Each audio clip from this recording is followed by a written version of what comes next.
So for over 3 decades, the Goodman Banks Visiting Artist Series brings artists of all stripes, visual, performing, dancers, theater, to the KO community, just to enrich us and to show that the arts are important in our daily lives. This is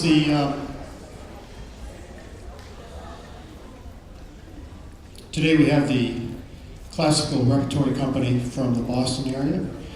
Middle schoolers may remember their performance of George Orwell's Animal Farm last fall.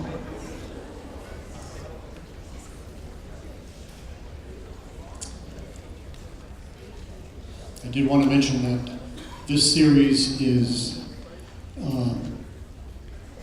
the gift of Sherry Banks Cohn, who is an Oxford alum, former chair of the Board of Trustees, and she is giving this in honor of her father, Goodman Banks, hence the name. The cast will be down here on stage afterwards, after the performance. If you have any questions or you want to do a little talk back, a little Q&A before you head off to lunch or wherever, please stop by and check them out. Okay?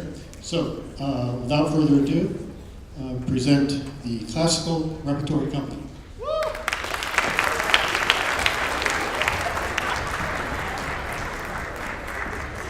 Hello! It is so nice to be back here with you all.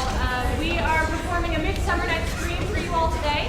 And to start this thing off, we'd like to introduce ourselves to you and the characters that we're playing, starting over there. Oh, this way. Hi, my name is David. I will be playing Aegeus and Nick Bottom. Hi, I'm Willa. I'll be playing Hermia, Snug, and Mom. Hello, I am Riley. I will be playing Mustard Seed, Demetrius, and Francis Flute. Yo, my name's Nick. I played Lysander, Peace Blossom, and Peter Quince. Hey everyone, my name is Tim. I play Oberon and Theseus. Hi, I'm Elena, and I play Titania and Hippolyta. Hello, I'm Willow. I play Puck and Philostrate. And I am Jane, and I play Helena, Cobweb, and Robin Snarveling. So there are a couple more things that we want to mention to you before we start. Starting with, we are on stage the entire time. So when we are sitting back here in these here chairs, we are not in this action of the scene, but when we are in front of them, such as right here, we are in the action of the scene. Another thing is that we switch characters constantly. So that can be demonstrated by a costume piece such as these glasses. The last thing we want you to know is that a lot of the reason that we do theater is to have this exchange of energy between the actors on stage and our audiences. So what that means for us is if you find something funny, feel free to laugh. If you find something horribly sad, feel free to cry. Just as long as you are respectful, we would really love to hear your vocal energy in response to our show. After the show, we're going to be doing a talk back, starting with the question, is this play still relevant? This play that was written in the 16th century, is there a reason, and should we still be performing it today? So keep that in your mind throughout this thingy, and without further ado, a Midsummer Night's Dream.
Methinks how slow this old moon wanes, she lingers my desire. 4 days will quickly steep themselves in night. 4 nights will quickly dream away the time, and then the moon, like to a silver beam new bent in heaven, shall behold the night of our solemnities. Go, Philostrate! Stir up the Athenian youth with merriment. Awake the pert and nimble spirit of mirth. Turn melancholy port to funerals. The pale companions not for our pomp. Hippolyta, I woo thee with my sword and want thy love doing thee injury. But I will wed thee in another key, with pomp, with triumph, and with revelry!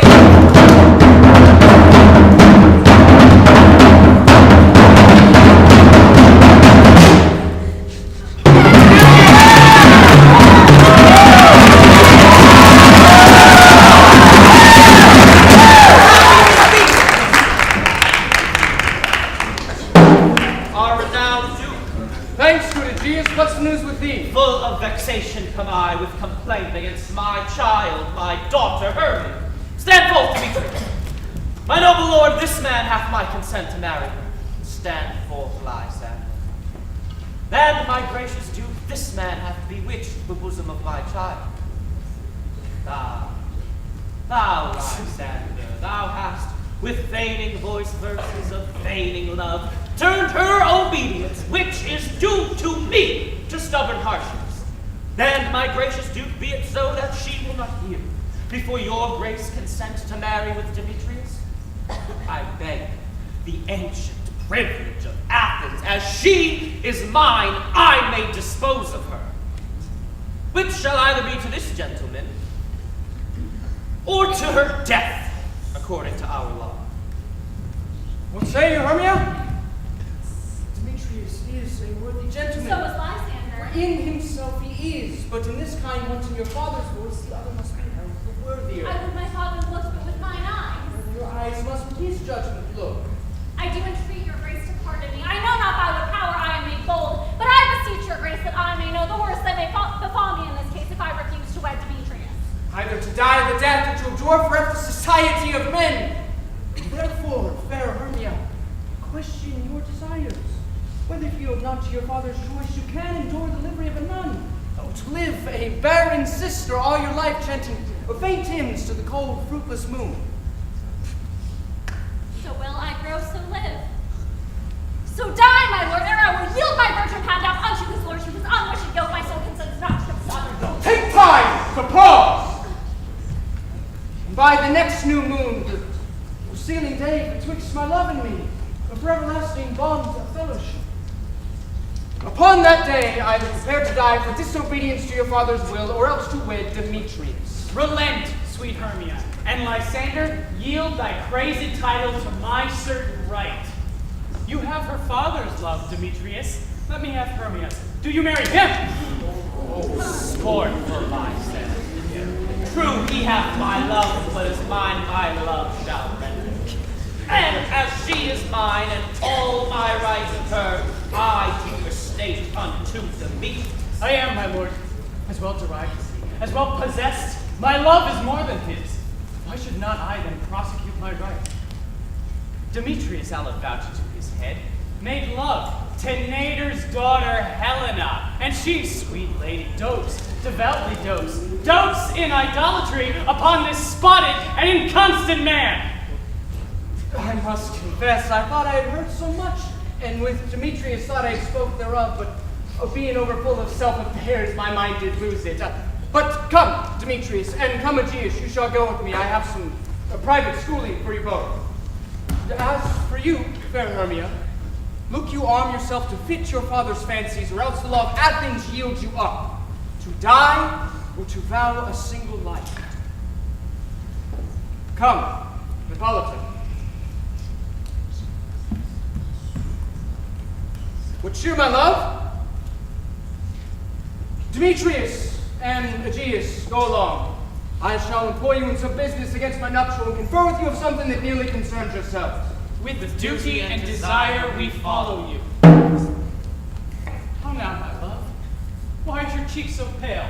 How chance the roses there do fade so fast? Like for want of rain, which I could well beteem them from the tempest of my mind. I mean, for aught that I could ever read, could ever hear by tale or history, the course of true love never did run smooth.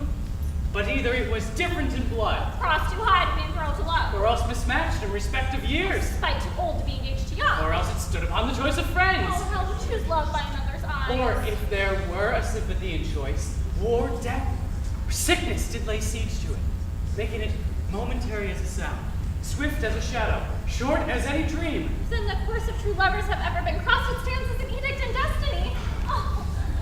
But let us teach our child patience, because it is a customary process due to love, his thoughts and dreams. A good persuasion. Therefore, hear me, Hermia. I have a widow aunt, a dowager, of great revenue, and she hath no child, and she respects me as her only son.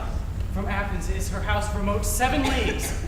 There, gentle Hermia, may I marry thee. And to that place the sharp Athenian law cannot pursue us. If thou lovest me, then sail forth thy father's house tomorrow night, and in the wood, where I did meet thee once with Helena, there will I stay for thee. My good Lysander, I swear to thee by Cupid's strongest bow, in that same place thou hast appointed me. Tomorrow, truly, I will meet with thee. Keep promise, love. Look, here comes Helena. Oh, Godspeed, fair Helena! Further away. Call you me fair? That fair again unsay. Demetrius loves your fair. Oh, happy fair.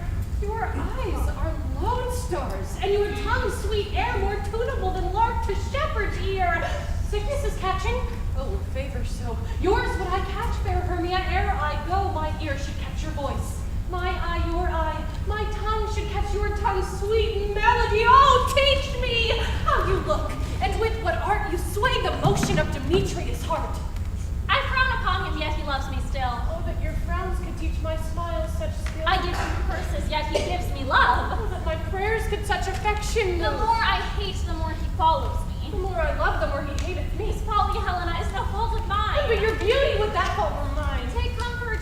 He no longer shall see my face. Lysander and myself apply this place. Helen, to you our minds we will unfold. Tomorrow night, through Athens' gates have we devised to steal. And in that place where often you and I were wont to lie there, my Lysander and myself will meet. Then from Athens, turn away our eyes to seek newer friends and stranger companies. Take comfort, sweet playfellow. Pray thou for us. And good luck grant thee thy Demetrius. Lysander, we must starve our sight from lovers' food tomorrow, deep midnight. I will, my Hermia! Helena, adieu, as you and Demetrius don't on you. How happy some or other some can be. Through Athens I am thought as fair as she, but what of that? Demetrius thinks not so. He will not know what all but he do know, and as he errs, doting on Hermia's eyes, so I, admiring of his qualities. For ere he looked on Hermia's eyne, he hailed down oaths that he was only mine. And when this hail some heat from Hermia felt, so he dissolved, and showers of oaths did melt.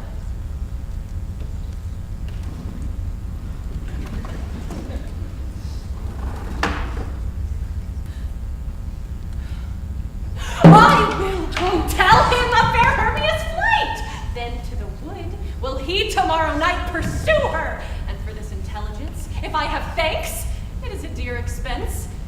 But herein mean I to enrich my pain, to have his sight thither and back again.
best to call them generally, man by man, according to the script.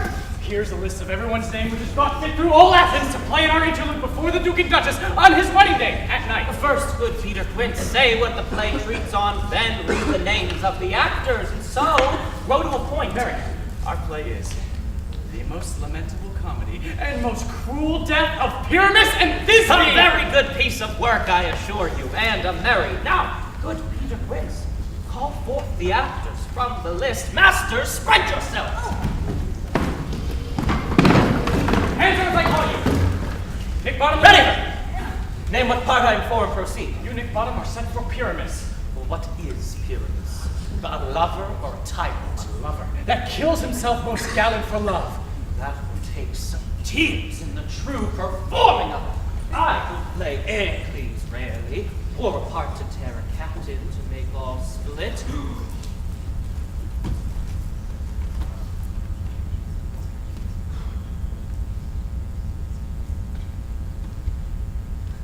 The raging rocks and shivering shocks shall break the locks of prison gates, and Phoebus' car shall shine from far and make and mar the foolish fates.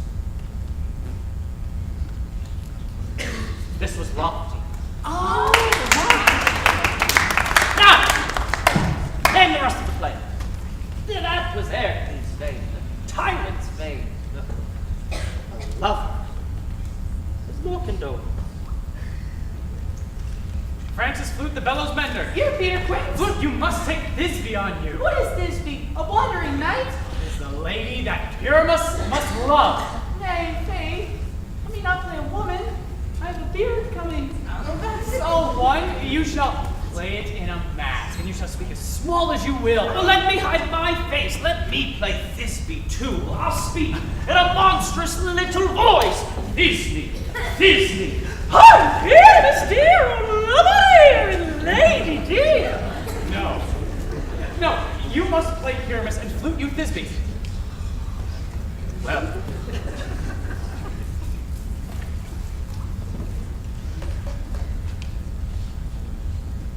proceed.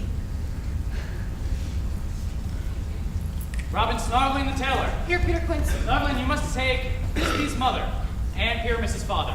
Duncan Joyner, do the lion's part. And here I hope is a play fitted. Do the lines, Martin. I pray you, if it be given me, pray slow study. You may do it extempore, for it is nothing but glory. Well, let me play the lion too. I will roar that it will do any man's good heart to hear me. I will roar that I will make the Duke say, let him roar again. Let him roar again. You shall do it too terribly. You would frighten the Duchess and the ladies that they would shriek, and that were enough to hang us all.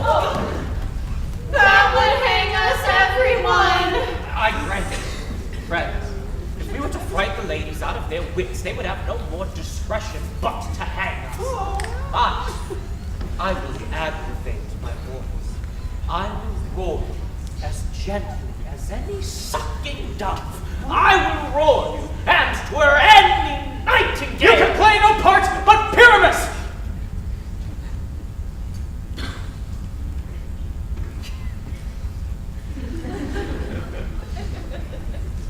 For Pyramus is a sweet-faced man, proper man, that one shall see in a summer's day, most lovely, gentleman-like man.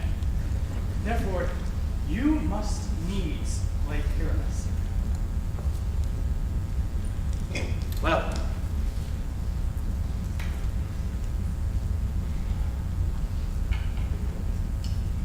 I will undertake it.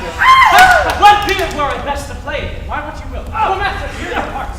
And to entreat you, request you, and desire you to con them by tomorrow night, and meet me in the palace wood a mile without the town by moonlight. There will we rehearse. For if we meet in the city, we shall be dogged with company and our devices known. In the meantime, I will draw a bill of properties such as our play wants. I pray you fail me not. We will meet, and there we will rehearse most obscenely and courageously. Take pains. Be perfect. Adieu. At the Duke's Oak we meet. Enough. Hold. Do it got bowstrings.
to trace the forest wild. But she, perforce, withholds the loved boy, crowns him with flowers and makes him all her joy. But now they never meet in grove or green, by fountain clear or spangled starlit sheen. But they do square. That all their sprites for fear creep into acorn cups and hide them there. Either I must take your shape and make you white, or else you are that shrewd and knavish sprite called Robin Goodfellow. Robin Goodfellow! Misled night wanderers laughing at their harm. Those that hobgoblin call you sweet cock. Or not you she. Thou speaks aright, I am that merry wanderer of the night. But through fairies, here comes Oberon. And my mistress would that you were gone.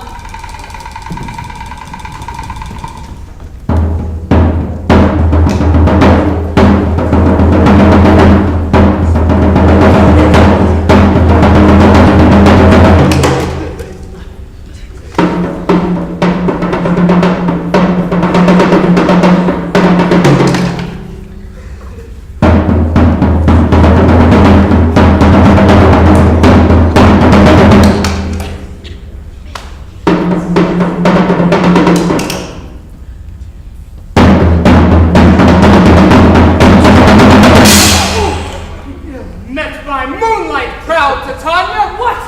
Jealous Oberon? Fairies, skip hence. I have forsworn his bed and company. Tarry! Rash wanton, and not I thy lord? Then I must be thy lady.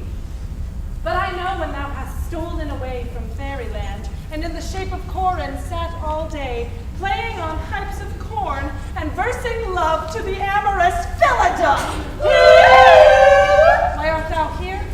Come from the furthest plain of India, but that forsooth the bouncing Amazon, your busk-skinned mistress and warrior love. To Theseus must be wedded, and you come to give their bed joy and prosperity? How canst thou for shame, Titania, who glance at my credit with Hippolyta, knowing I know thy love for Theseus? These are the forgeries of jealousy! And never, since the midsummer spring, met we in hill, dale, forest, or mead. But with thy brawls thou hast disturbed our sport. And through all this distemperature we see the seasons alter. The spring, the summer, childing autumn, angry winter, change their wonted liveries, and the mazed world by their increase now knows not which is which. And this same progeny of evils comes from our debate, from our dissension. We are their parents and original. Do you amend it then? Lies in you. Why should Titania cross her Oberon? I do but beg a little changeling boy to be my henchman. Set your heart at rest. The fairyland buys not the child of me. His mother was a votress of my order. But she, being mortal of that boy, did die, and for her sake, I will not part with him. How long in this wood intend you stay? Perchance till after Theseus' wedding day, if you will patiently dance in our rounds and see our moonlit revels, go with us. If not, shun me and I'll spare your haunts. Give me that boy, and I will go with thee. Not for thy fairy kingdom. Fairies away! Well, go thy way. Thou shalt not from this grove till I torment thee for this injury. My gentle pup, come hither.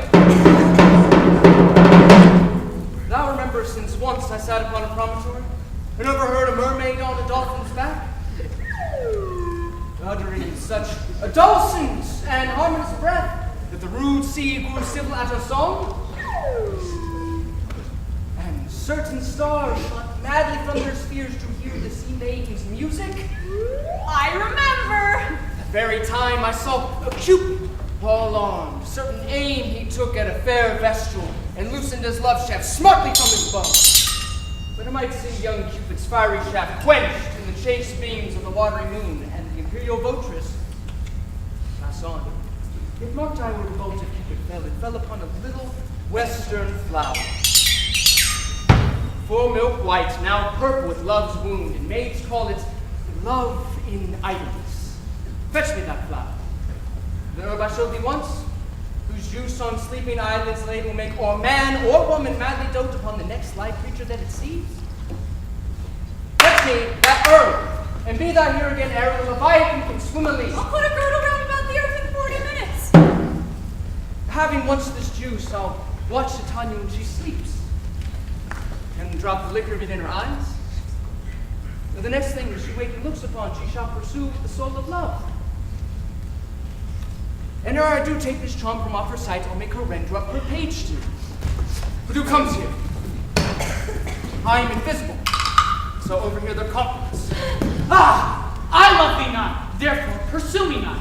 Thou toldst me they were stolen unto this wood, and here am I, and wood within this wood, because I cannot make my Hermia, hence get thee gone, and follow me no more. You draw me, you hard-hearted adamant, but yet you draw not iron, for my heart is true as steel.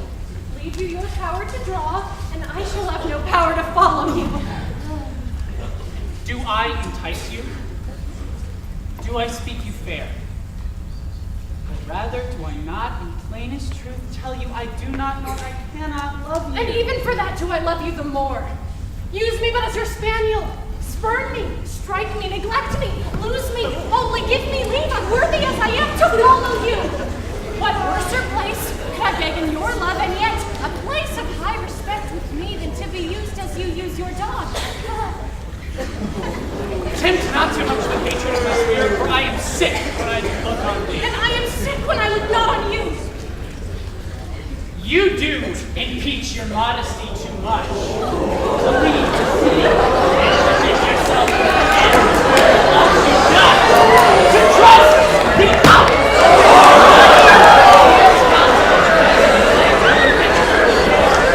Virginity.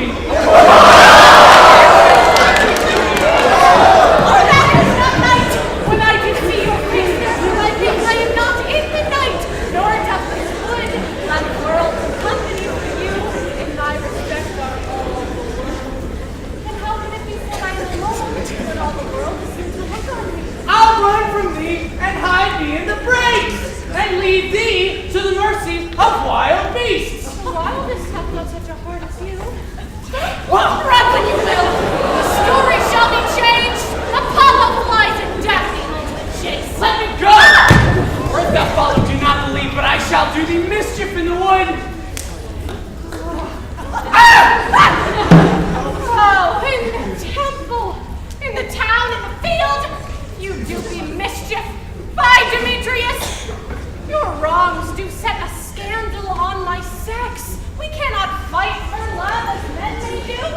We should be wooed, and we're not made to woo. I'll follow thee, and make a heaven of hell to die upon the hand I love so well. Fare thee well, nymph. Ere he do leave this grove, thou shalt fly him, and he shall seek thy love.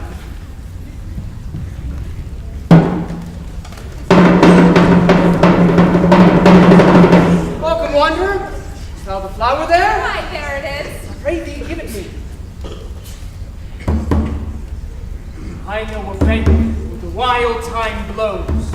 There sleeps Titania some time of the night, lulled in these flowers with dances and delight. And with this juice I'll streak her eyes and make her full of hateful fantasies. Take thou some. Seek through this grove. A sweet Athenian lady is in love with a disdain for you. Anoint his eye. But do so when the next thing he espies is maybe the lady. For thou shalt know him by the evening garments he hath on. Perfect it with some care, and he may prove more fond of her than she upon her life. Oh, and meet thou here again ere the first cock crow. Fear not, my lord, your servant shall do so. Come. Now a roundel and a fairy song. Sing me now asleep, then to your offices and let me rest. La, la, la, la, la, la, la, la, la.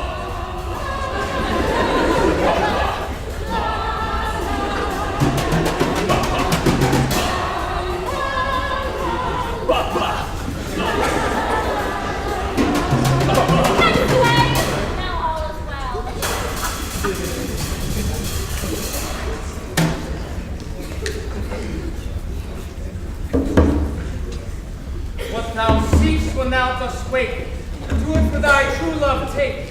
When thou wakes, it is thy dear. Wake, and some vile thing is near.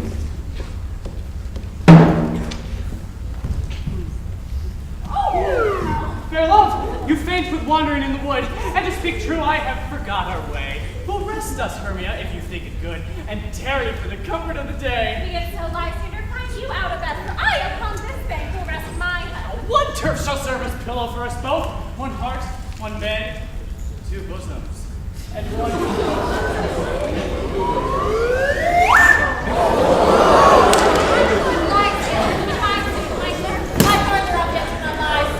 Oh! Take the sense, sweet, of my innocence. I mean that my heart unto yours again, so that but one heart we can make of it.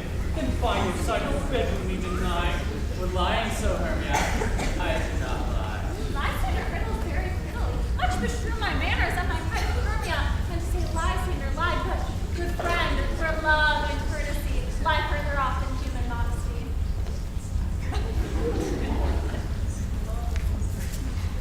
Such separation as well may be said becomes a virtuous bachelor and a maid.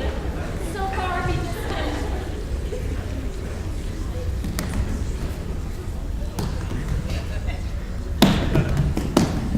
And good night, sweet friend. Thy love never alters till thy sweet life Amen!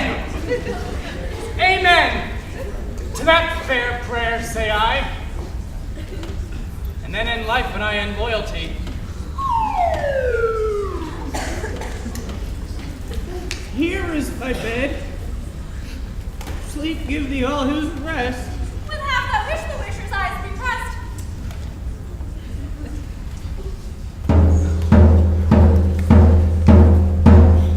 Through the forest I have gone, but Athenian found I none, on whose eyes I might approve this flower's force and stirring love, night and silence.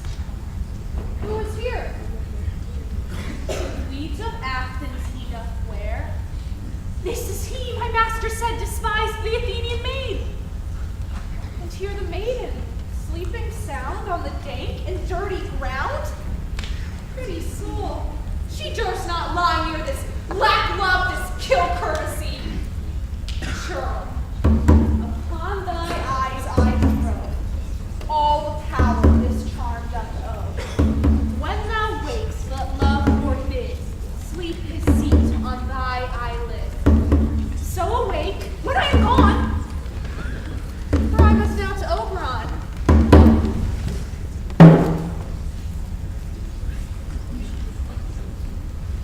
Stay! Do not kill me, sweet Demetrius! I charge thee hence! Do not haunt me thus! Wilt thou leave me? Do not so. Stay on my peril. I alone will go. I am out of breath in this fond chase. The more my prayer, the lesser is my grace. Who is here? Lysander, on the ground.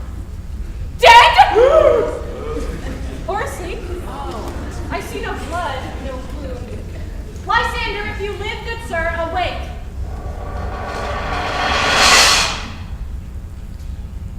And run through fire will I, for thy sweet sake. Transparent Helena, nature shows art, that through thy bosom makes me see thy heart. Where is Demetrius? Oh, how fit a word is that vile name to perish on my sword! Do not say so, Lysander. Say not so. What? Though he love your Hermia, Lord, what though? Yet Hermia still loves you, and be content. Content with Hermia? No, I do repent the tedious minute time of her expense. Not Hermia, but Helena I love, who will not change a raven for a dove, but will a man is by his reason swayed. And reason says you are the worthier maid, and touching now the point of human skill, reason becomes the marshal to my will, and leads me to your eyes, which higher look love stories written in love's richest book. Wherefore was I to this keen mockery born? Good truth, you do me wrong. Good truth, in such disdainful manner me to woo. But fare thee well. Perforce, I must confess, I thought you, Lord, of more true gentleness. All that a lady of one man refused should of another therefore be abused. She sees Aunt Hermia.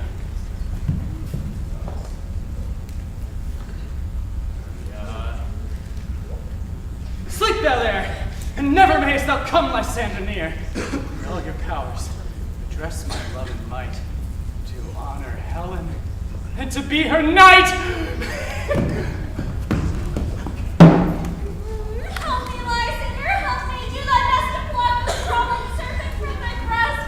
I mean, what a dream was here, Lysander. Look how I can quake in fear.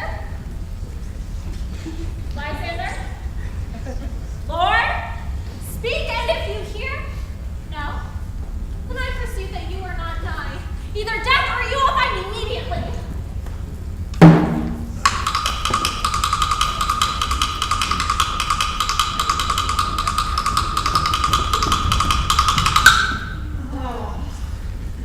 Are we all met?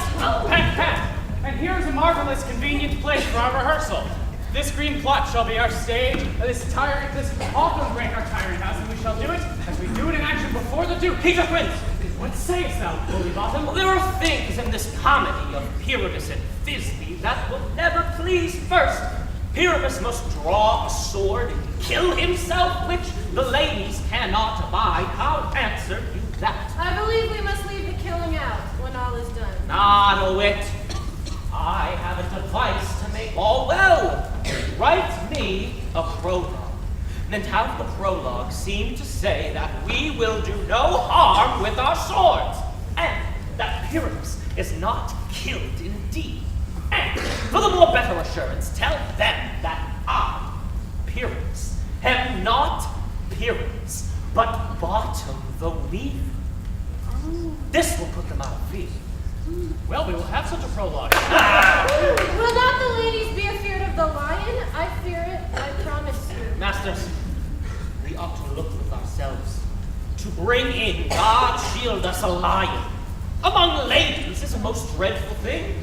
For there is not a more fearful wildfowl than your lion living, and we ought to look to it. Therefore, another prologue will tell that she is not a lion. Nay, but- nay.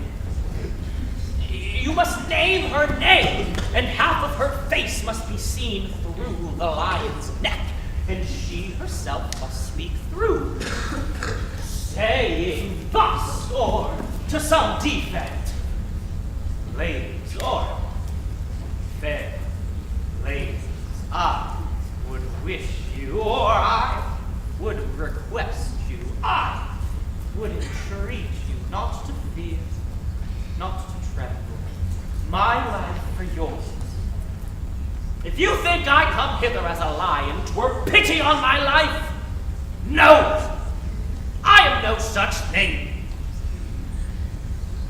I am a man, as other men are. And there indeed let her name, and tell them plainly that she is snug the joint. Well, it shall be so. But there's two hard things. That is to get the moonlight into a chamber. For you know Pyramus and Thisbe meet by moonlight. Doth the moon shine that night we play our play? The calendar, look in the almanac.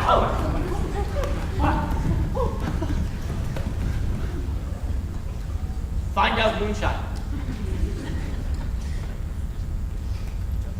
Find out moonshine! Yes, it does shine that night. Why, then you may leave the casement of the great chamber window open, and there the moon may shine in at the casement. Aye, or one must come in with a lantern and a bush of thorn, and says he comes to disfigure or to present the person of moonshine. Then there is another thing. We must have a wall for Pyramus, and Thisbe says the story did talk through the chain of a wall. Can never bring in a wall. What say you, Bottom? Some man or other must present wall, and let her have some cardboard and some paper about her to signify wall. Oh, and have her hold her fingers thus, and through the cranny shall Pyramus and Thisbe whisper. If that be it, then all is well. Come sit down, everyone, rehearse your parts. Pyramus, you begin. When you have finished your speech, enter into that break, and so everyone according to his cue. What happened, homespuns? Have we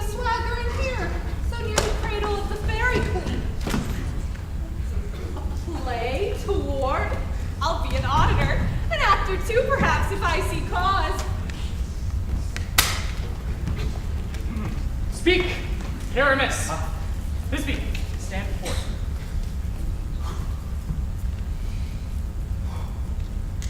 Thisbe, the flowers of odious savour. Odorous. Odorous.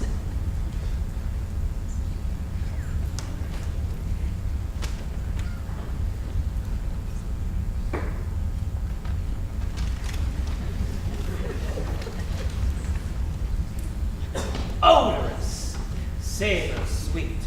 So hath thy breath, dearest Thisbe, dear. But hark, a voice. Stay but here a while, and by I will to thee appeal. A stranger Pyramus than e'er played here. Must I speak now? Oh, Mary, must you? For you must understand, he goes but to see a noise that he heard, and is to come again.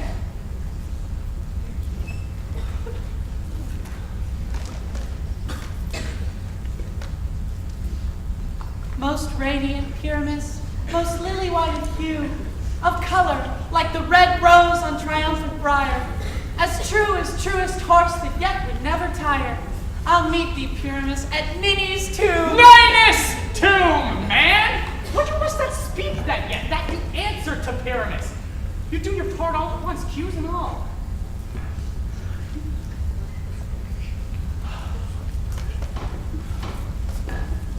Pyramus, enter, your cue is past. It is never tired. Oh, as true as horse that yet would never tire. If I were fair, Thisbe, I were only thine.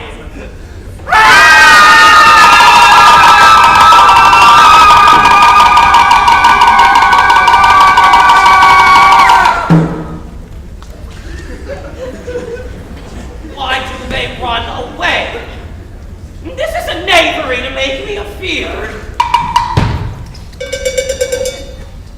I see their knavery. This is to make an ass of me, to fright me if they could. But I will not stir from this place. I will walk up and down here, and I will sing, and they shall hear that I am not afraid. The ousel cock was so black of hue, with orange tawny veils across the love is not so true. The red little quail. What angel wakes me from my cloudy bed? I pray thee, gentle mortal, sing again. The finch, the sparrow, and the lark, the maids of cuckoo gray, no millennium pay. The market dares not answer. Nay! Mine ear is much enamored of thy nose, so is mine eye enthralled into thy shape. And thy fair virtue's force before doth move me on the first view to say, swear, I love thee. Methinks, mistress, you should have little reason for that. And yet, love and reason do keep little company together. But pity that some honest neighbors will not make them friends. Nay! I can joke upon occasion. Thou art as wise as thou art beautiful. Not so, neither! But if I had wit enough to get out of this wood, I have enough to serve mine own turn! Out of this wood, do not desire to go! Thou shalt remain here, whether thou wilt or no. I am a spirit of no common rate. The summer still doth attend upon thy state. And I do love thee.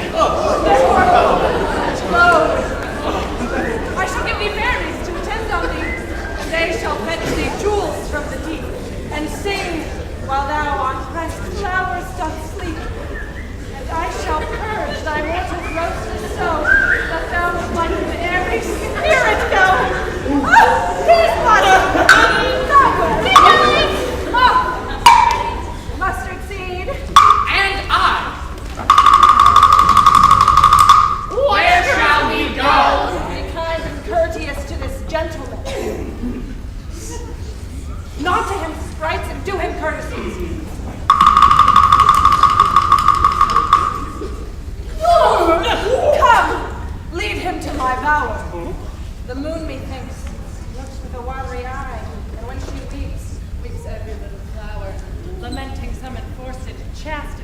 Tie my love's tie. Bring him silently.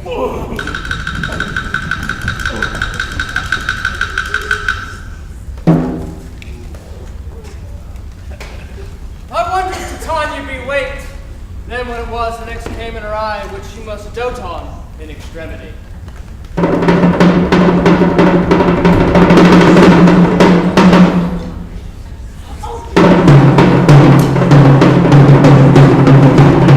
Here's my messenger. How now, mad spirit? What night rule about this haunted grove? Titania waked and straightway loved an ass. This falls out better than I could devise. Oh, but as thou get latched the Athenian's eyes with the love juice, as I bid thee do. I took him sleeping, that is finished too, and the Athenian woman at his side, that when he waked perforce she must be I. Stand close. This is the same Athenian. This is the woman, but not this the man. Oh! Why rebuke him that loves you so? And breath so bitter on your bitter foe. No, I would chide.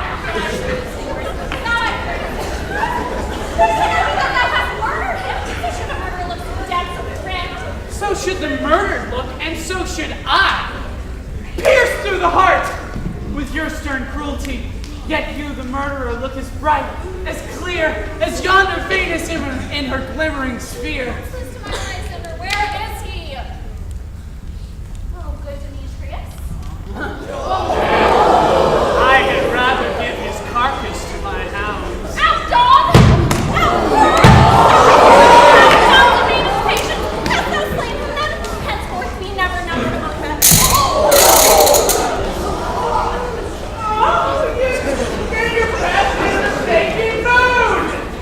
I am not guilty of Lysander's blood, nor is he dead for aught that I can tell. Craven! Oh, tell me when he is well! And if I could, when should I get there? Oh, privilege! Never to see me more. And from thy hated presence, hard eyes go, see me no more, rather to be dead for us.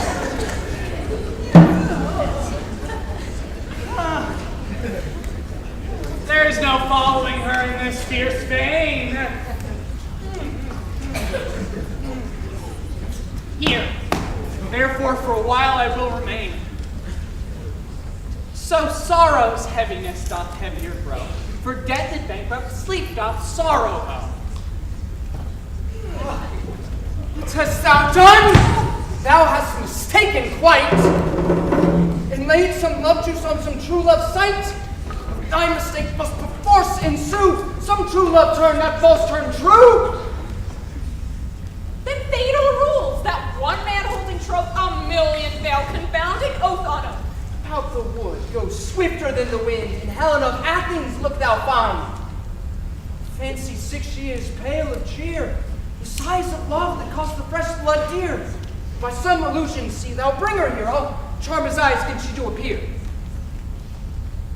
I go, look how I go, swifter than the arrow from the Tartar's bow.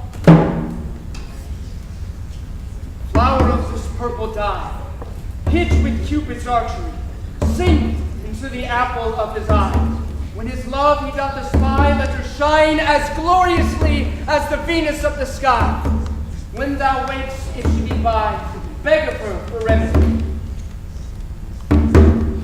Captain of our fairy band, Helena is here at hand, and the youth mistook by me, pleading for a lover's fee. Shall we their fond pageant see? Oh, what fools these mortals be! Oh, stand aside, the noise they make will cause Demetrius to awaken. Why should you think that I should woman scorn? Scorn and derision never come in tears. How can these things that may seem scorn to you? Bury the magic face to prove them true. You do advance your cunning more and more.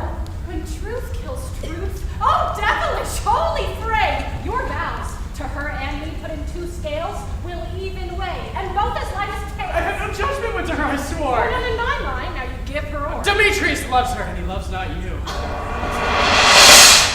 Oh, Helen, goddess, man, perfect, divine, to what my love shall I compare? Thine eye crystal is muddy! Oh, how ripe and show thy lips, those kissing cherries tempting grow. The pure white snow turns to a crow when thou holdest out thy hand. Oh, let me kiss this princess of pure white, this sealed lips.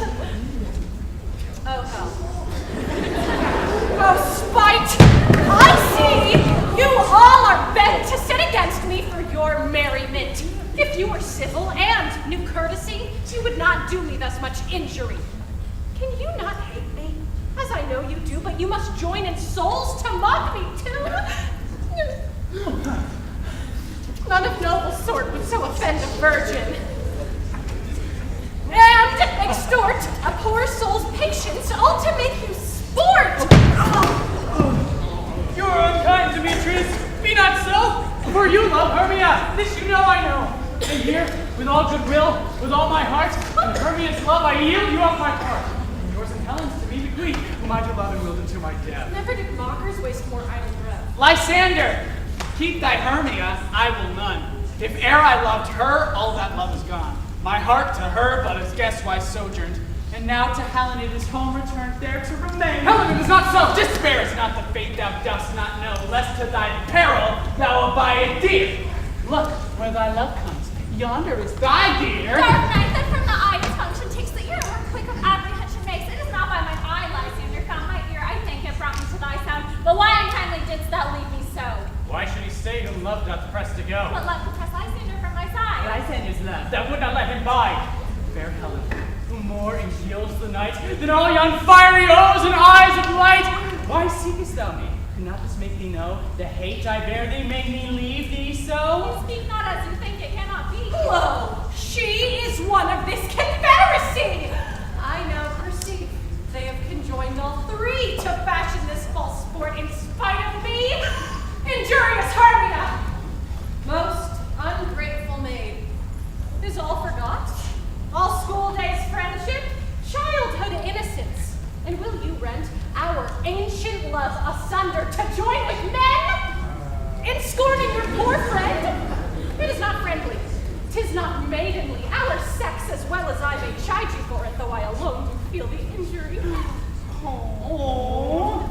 I am amazed at your passionate words. I scorn you not, it seems that you scorn me. Have you not set Lysander, as in scorn, to follow me and praise my eyes and face? And made your other love Demetrius, who even but now did spurn me with his foot, to call me goddess, nymph, divine and rare, precious, celestial.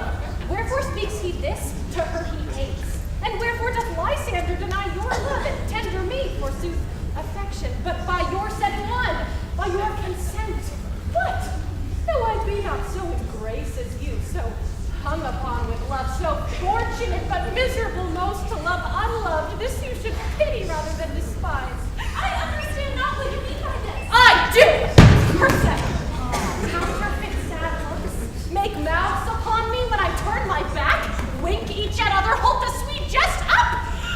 This sport, well carried, shall be chronicled. But fare ye well. This question might have lost. Which death or absence soon shall remedy? Stay, gentle Helena, hear my excuse. My love, my life, my soul, fair Helena. Oh, excellent. Sweet, do not scorn her so. As she cannot entreat, I can compel. Thou canst compel no more than she entreat. Thy threats have no more strength than her weak prayers. Helen, I love thee by my life, I do. I swear by that which I will lose for thee, to prove him falseness as I love thee not. I say I love thee more than he can do. Thou say so. Withdraw and prove it too. Quick, come. Oh, hang off, thou cat! Thou bird! Vile thing! Let loose, I will shake thee from me like a serpent! Not so rude, who changes this sweet love? Thy love? Out, tawny Tartar! Out! Demetrius, I will keep my word with thee. I would I had your bond, for I perceive a weak bond holds you. I'll not trust your word. What? Should I hurt her? Strike her? Kill her dead?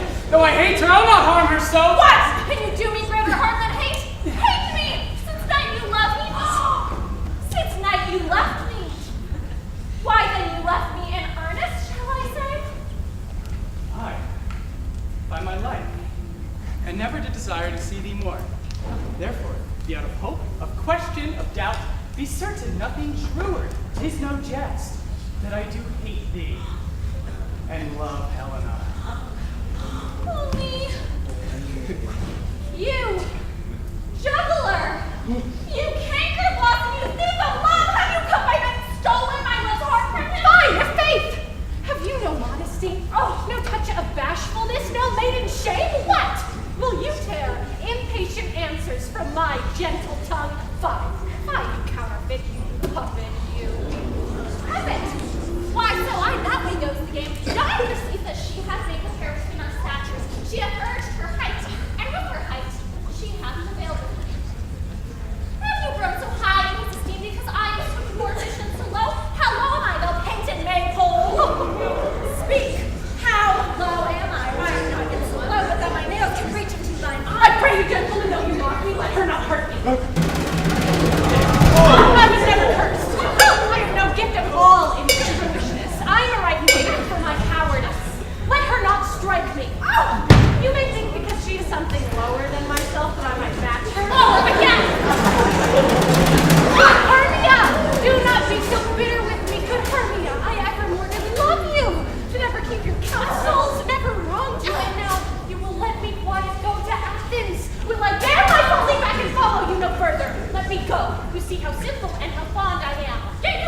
and here I leave behind. What was Lysander? Demetrius! Be not afraid, she shall not harm thee, Helena. No, sir, she shall not, although you take her part. Oh, when she is angry, she is keen and true. She was a vixen when she went to school, and though she be but little, she is fierce. Little, again, nothing but low and little. Why did you ever heard of flopping us? Let me cover her. Get you gone, you dwarf. You beady babe. You are too officious. In her behalf that scorns your services. Let her alone. Speak not of Helena. Take not her part. For if thou dost intend never so little show of love to her, thou shalt abide it. Now she holds me not. Now follow, if thou darest, to try whose right of thine or mine is most in Helena. Follow? Nay, I'll go with thee. She by jowl. You, mistress, hold this coil as long as you may hold up now. I will not trust you, nor longer stay in your cursed company. Your hands and mine are quicker for a fray. My legs are longer though to run away. I'm amazed I don't know what to say. This is thy negligence. Still thou mistakes? Or else commits thy knaveries willfully. Speaking of shadows, I mistook. But so far, I am glad it's so sort as this their dangling eyes give a sport. Thou seest his lover seek a place to fight. High, therefore, Robin, overcast the night, and lead these the testy rivals so stray that one come not within another's way. And from each other look thou lead them thus, to air their brows, death counterfeiting sleep, with leaden legs and batty wings not creep. Then crush this herb into Lysander's eyes, whose liquor hath the virtuous property to take from him all error from his light, and make his eyeballs roll with wanton sight. Whilst I in this affair do the employ, I'll to my queen and beg her Indian boy. And then I will her charmed eye release from monster's view, and all things shall be peace. My fairy lord, this must be done with haste. Your night swift dragons cut the clouds full fast, and yonder shines Aurora's harbinger. And notwithstanding haste, make no delay, we may effect this business yet ere day. Up and down, up and down. I will lead them up and down. I am fear in field and town. God will lead them up and down. You come Where art thou? Cry out, Demetrius! Speak thou now. on. Here, village runner, ready, where art thou? Die with me with these streets! Follow me then.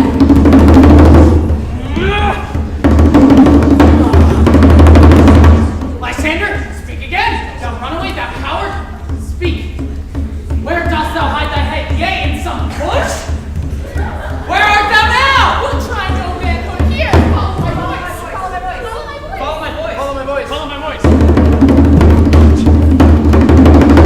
He goes before me, yet still bears me on. When I go where he called, then he is gone. The villain is much lighter healed than I.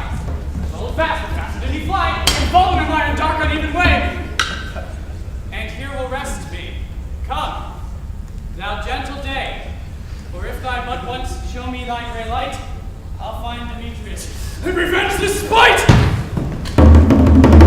Ho, ho, ho, coward. Why comest thou not? Thou runst before me, shifting every place. Where art thou now? Come hither. I am here. Go! Nay, then, thou mockst me. Thou shalt find this deer, if ever I thy face by daylight see. Now go thy way! Faintness constraineth me to measure out my length on this cold bed. By day's approach, look to be visited. Oh, weary night. Oh, long and tedious night. Await thy hours. Shine comforts from the east. And sleep, that sometimes shuts up sorrow's eye. Steal me a while for mine own company. Yet but three? Come one more, two of both kinds make up four. Here she comes, first and sad. Cupid is in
Come.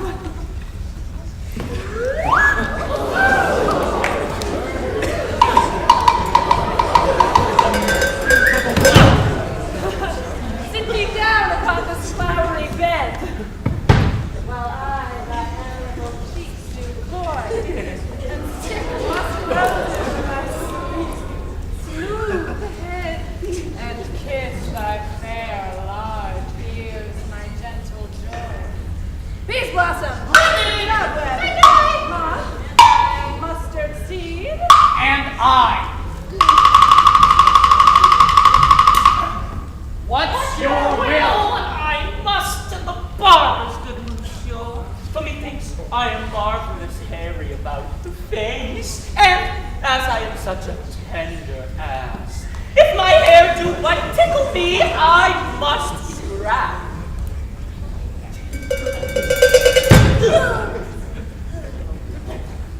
But let not your people stir me. I have a great exposition of sleep come upon me. sleep thou, and I will wind thee in my arms. Fairies begone, and be always away. So doth the woodbine the sweet honeysuckle gently entwist. The female ivy so enrings the barky fingers of the elm. Oh, how I love thee, how I dote on thee. Welcome, good Robin. See thou this sweet sight. Her dotage now I do begin to see. For me to nerve late behind the wood, I then did ask for her changeling child, which straight she gave me.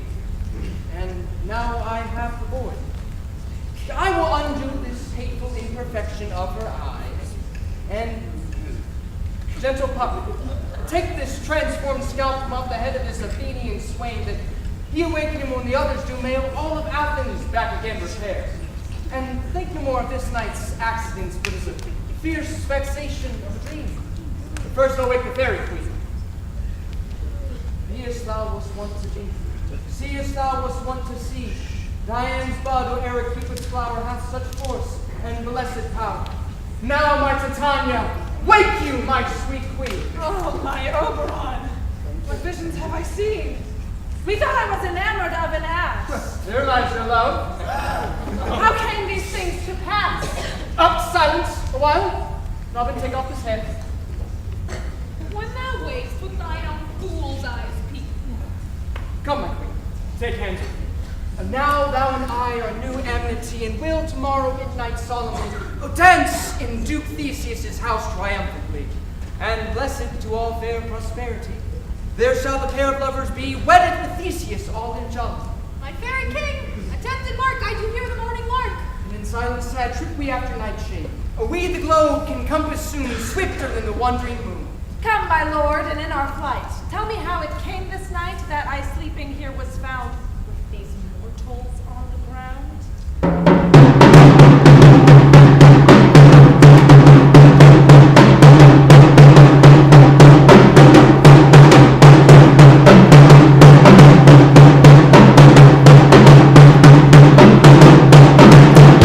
Since we have devoured the day, we will, fair queen, up to mountain's top, and mark the musical confusion of hounds that echo in conjunction. Soft! What nymphs are these? Is not this Aegeus' daughter here asleep? And this Lysander, of this Demetrius is, and this Helena. Old native's Helena. And I wonder if they're being here together. Speak, Aegeus! Is not this the day that Hermes should give answer of her choice? It is, my lord. Good morrow, friend!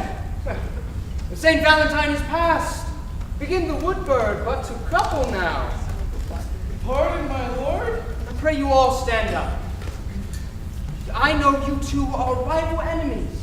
How comes this gentle concord in the world that hatred is so far from jealousy to sleep by hate and fear no enmity? I will, my lord, answer amazedly. Half sleep, half waking, but as yet I swear, I cannot truly say how I came here. Enough, my lord, enough! You have enough! I beg the law upon his head.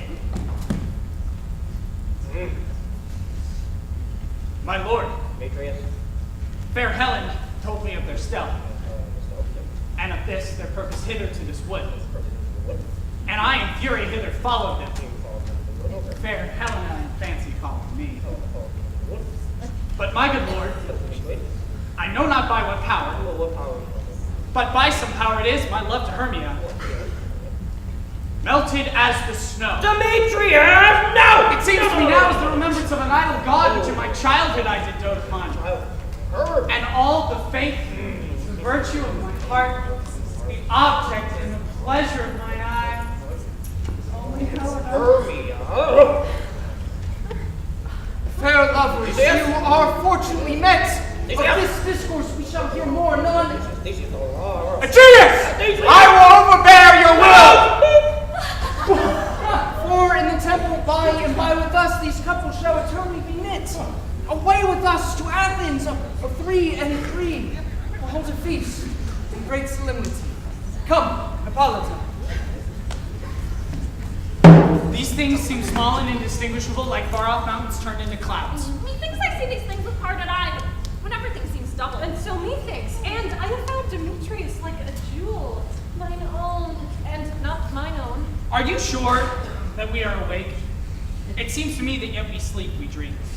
Do not you think the Duke was here and bid us follow him? Yea, and my father. And Hippolyta. And he did bid us follow to the temple. Well then, we are awake. Oh. Woo! Let's follow him. And by the way, let us recount our dreams. Ugh. When my cue comes, call me and I will answer. My next is most fair Pyramus. I hope. Peter Quince. Flute the bellows mender. Snug the joiner. Snarling. Gods, my life stolen hence and left me asleep. I have had most rare vision. I have had a dream past the wit of man to say what a dream it was. Man would be an ass if he were to go and expound this dream. He thought I was. No man can tell what. Methought I was. Methought I had. Man would be a patched fool if you were to say what methought I had. The eye of man hath not heard. The ear of man hath not seen. Man's hand not able to taste. His tongue to conceive. His heart to report what my dream was. I will get Peter Wit to write me a ballad of this dream, and it shall be called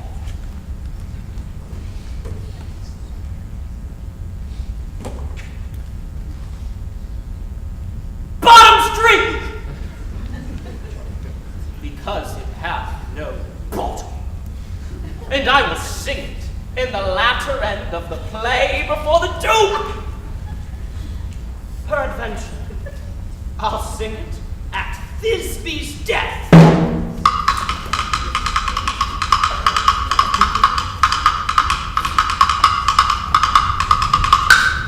Have you called to Bottom's house? Is he come home yet? He cannot be heard of. Out of doubt he is transported. If he come not, then the play is barred.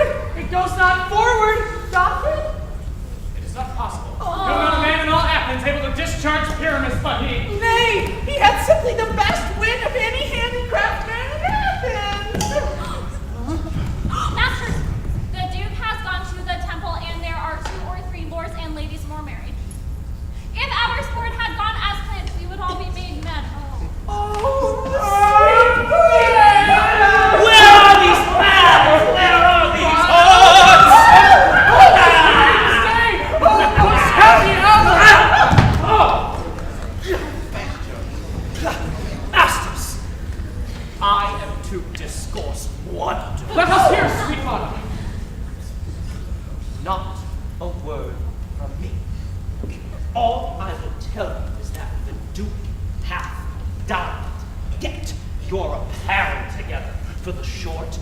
long of it is. Our play is preferred.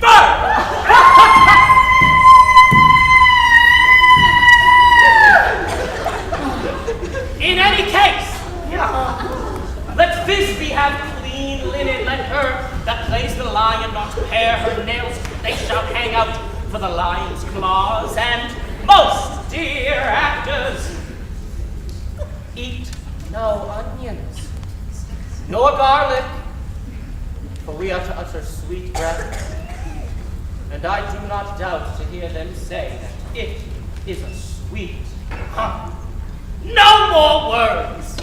Away! Go. Away!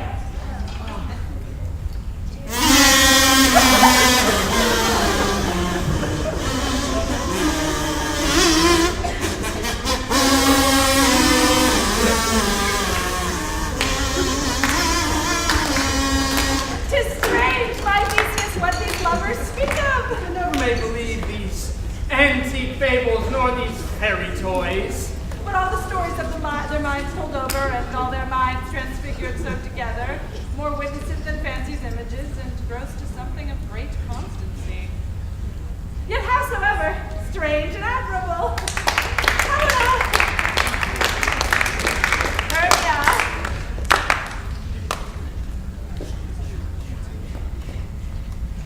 Lysander! Demetrius! Come now! What masks, what dances shall we have to await the long age of 3 hours between our after supper and bedtime? Where is the usual manner of mirth? What revel is at hand? Is there no play to ease the anguish of a torturous hour? Philostrate! Here, mighty Theseus. Say, what abridgment have we for this evening? There is a brief how many sports are right, make choice of which your highness shall see first. A brief and tedious scene of a young Pyramus and his love. He's very tragical mirth. Oh, merry and tragic. Tedious and brief. How shall we find the concord of this discord?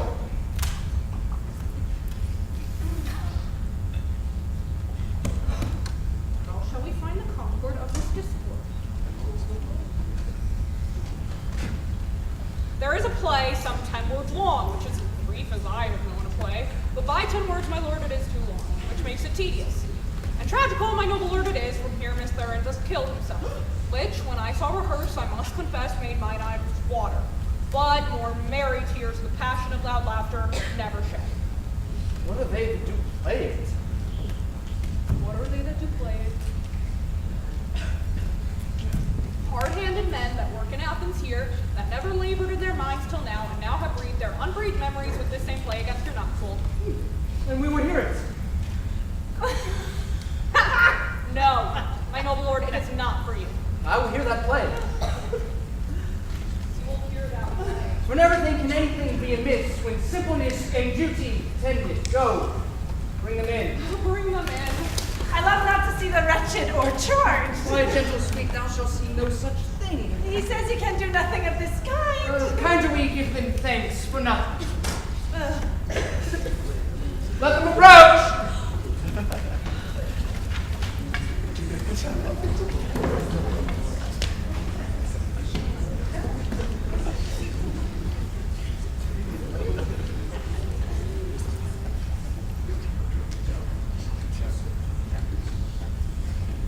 If we offend,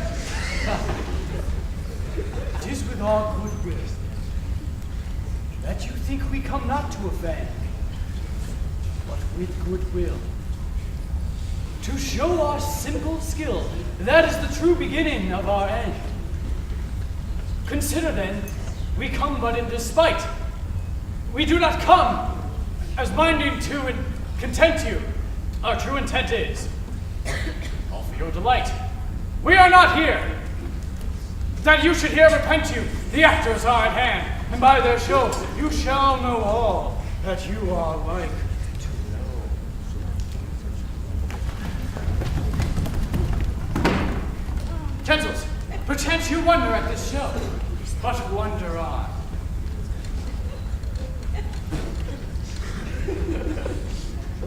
truth make all things plain. This man, this Pyramus, if you would know, this beauteous lady, Thisbe is certain. This man, with lines and large pad, doth present wall. That vile wall which did these lovers sunder. And through wall's chink, poor souls, they are content to whisper. At the which, let no man wonder. This man, with lantern, dog, and bush of thorn, presenteth moonshine. For if you would know, by moonshine did these lovers think no scorn to meet at Ninus tomb. There to woo. This ladies, which lion call by name, the trusted Thisbe, coming first by night, did scare away, or rather did affright. And as she fled, her mantle she did fall, which lion vile with bloody mouth did stain. Anon comes Pyramus, sweet youth and tall, and finds his trusty Thisbe's mantle slain. Whereat, with bloody blade, he bravely broached his boiling bloody breast, and Thisbe, tarrying in mulberry shade, his dagger drew and died. For all the rest, let lie in moonshine wall, and lovers twain at large discourse, while here they do remain. I wonder if the lion be to speak. No wonder, my lord, one lion may when many asses do.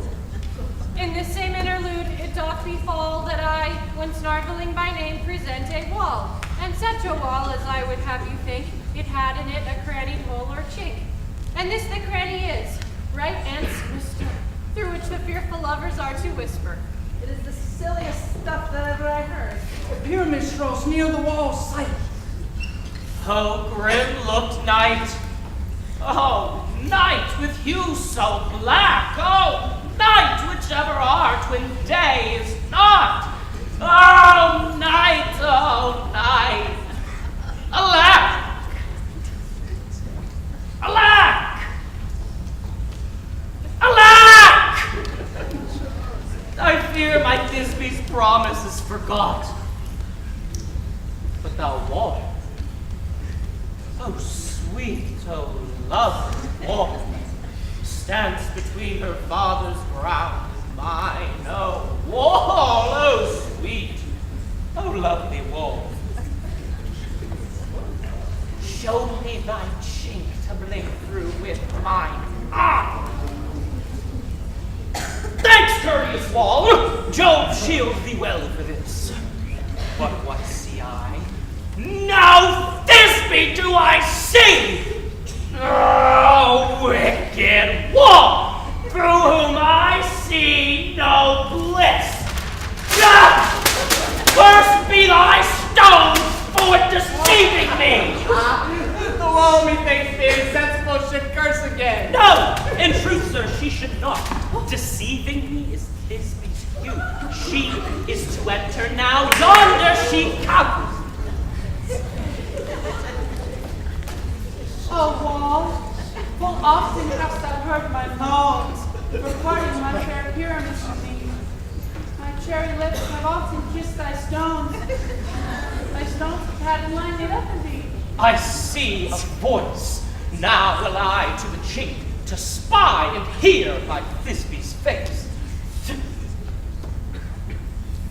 Thisbe! My love thou art, my love, I think. Think what thou wilt, I am thy lover's grace, and like Lymander am I trusty still. And I like Helen till the fates me kill. Oh, kiss me through the hole of this vile wall.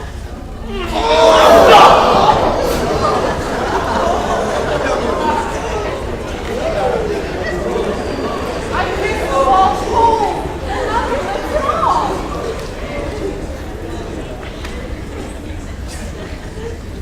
Wilt thou at Ninny's tomb meet me straightway? Tide life, tide death, I come without delay. Thus have I, wall, my part discharged so, and being done thus wall away doth go. The wittiest partition that I ever heard discourse, my lord. Here comes in two noble beasts, a man and a lion. You ladies, you whose gentle hearts do fear the smallest monstrous mouse that creeps on the floor, may now perchance do quake and tremble here when lion's wrath and wildest rage doth roar. Then know that I, as snug the joiner, am a lion fell, or else no lion stamp. To know if I should come into this place, for pity on my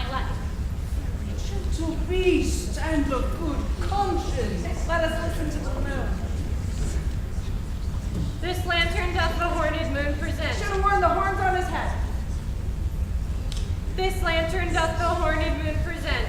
Myself the man in the moon do seem to be. The man should be put in the lantern. How else the man in the moon? All I have to say is to tell you that this lantern is the moon. I, the man in the moon, this thorn bush my thorn bush, and this dog my dog. Well, all these should be in the lantern. All these. Hello! This is... In the moon! Silence. Here comes this moon.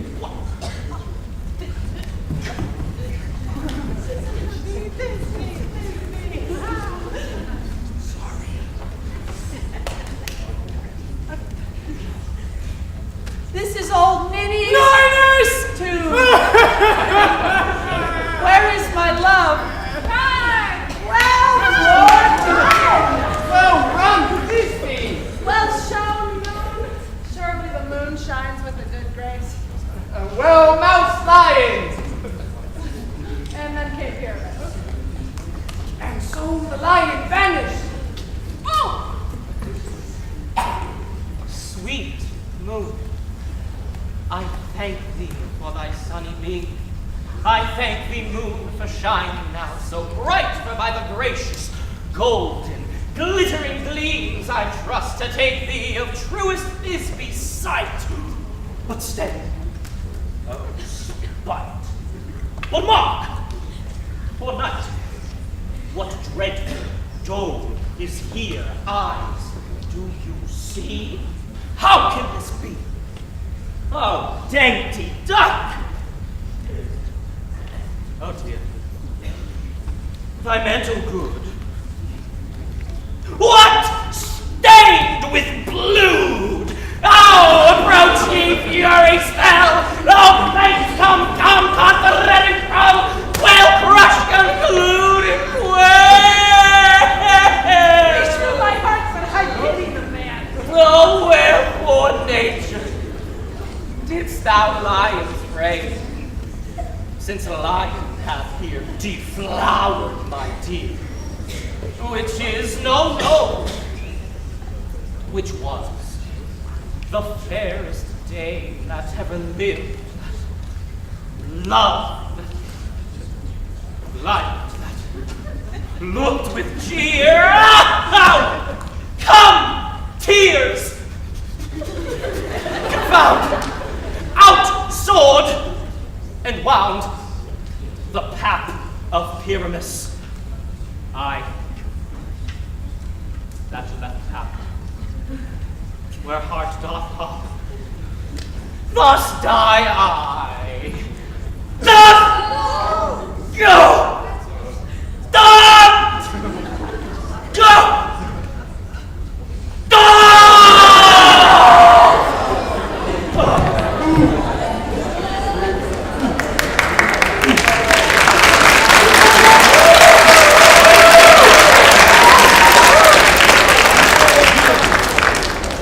Now I am dead. Now am I fled. My soul is in the sky. Tongue, lose thy light. Move! Take thy light. And now, die! Die! Oh! Die! Oh!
Dead?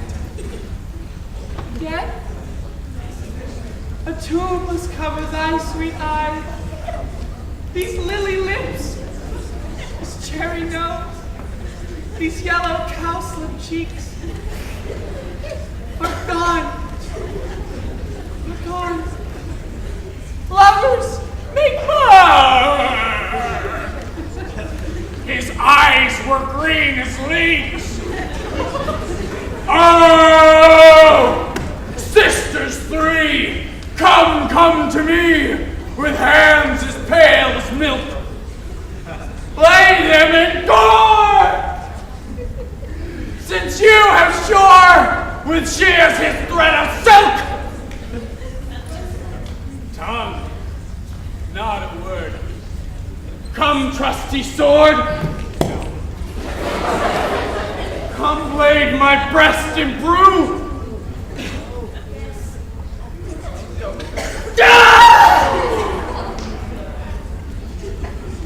So farewell, friends.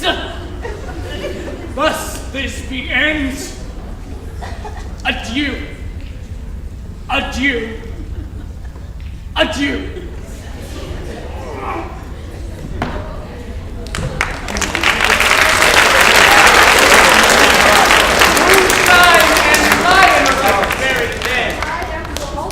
No! The wall is down that parted their fathers. Oh, would it please you to see the epilogue?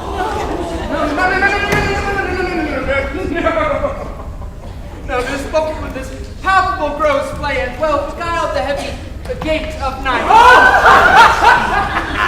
Three friends, bed. A fortnight hold we this solemnity in nightly revels and jollity.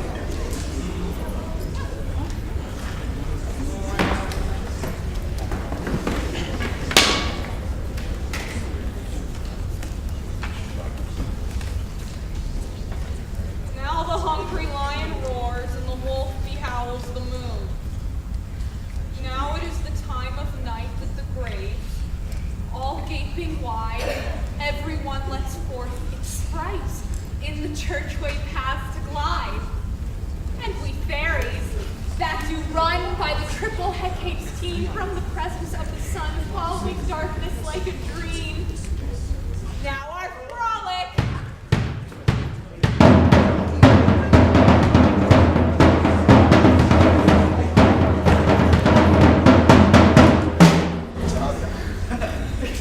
If we shadows have offended, think but this, that all is mended. That you have but slumbered here, all these visions did appear. And this weak and idle theme no more yielding but a dream. Gentles, do not reprehend. If you pardon, we will mend. And as I am an honest puck, if we have unearned luck now to scape the serpent's tongue, we will make amends ere long. Else the puck a liar calls. So, good night unto you all. Give me your hands if we be friends.